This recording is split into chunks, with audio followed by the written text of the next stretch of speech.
1962ರಲ್ಲಿ China ದೇಶ ಭಾರತದ ಮೇಲೆ ಆಕ್ರಮಣ ಮಾಡಿದಾಗ 21 ವರ್ಷದ ಹದಿಹರೆಯದ ಒಬ್ಬ ಯುವಕ 72 ಗಂಟೆಗಳ ಕಾಲ ಅಂದ್ರ 3 ದಿನಗಳ ಕಾಲ 2 ಹೆಣ್ಣು ಮಕ್ಕಳ ಸಹಾಯದಿಂದ ಶೈಲಾ ಹಾಗೂ ನೂರಾಳ ಎಂಬ 2 ಹೆಣ್ಣು ಮಕ್ಕಳ ಸಹಾಯದಿಂದ ಚೈನಾ ದೇಶದ ಸೈನಿಕರನ್ನ ತಡೆ ಹಿಡಿತಾನ. ಅಷ್ಟಲ್ದ 300 ಚೈನಾ ಸೈನಿಕರನ್ನ ನೆಲಕ್ಕೂಳಿಸ್ತಾನ.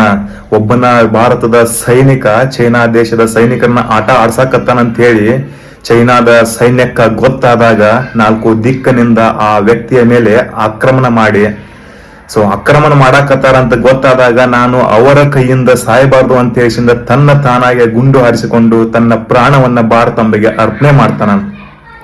ಆತನ ಹೆಸರೇ ಜಸ್ವಂತ್ ಸಿಂಗ್. ಆತನನ್ನ ಕಳೆದುಕೊಂಡಿರ್ತಕ್ಕಂತಹ ದಿನ ಇವತ್ತು. ನಾವು ಭಾರತ ದೇಶಕ್ಕಾಗಿ ಸ್ವತಂತ್ರ ಕೊಡಿಸಿರ್ತಕ್ಕಂತಹ ವೀರ ಯೋಧರನ್ನ ಮಾತ್ರ ನೆನಪಿಸ್ಕೊಳ್ತೀವಿ.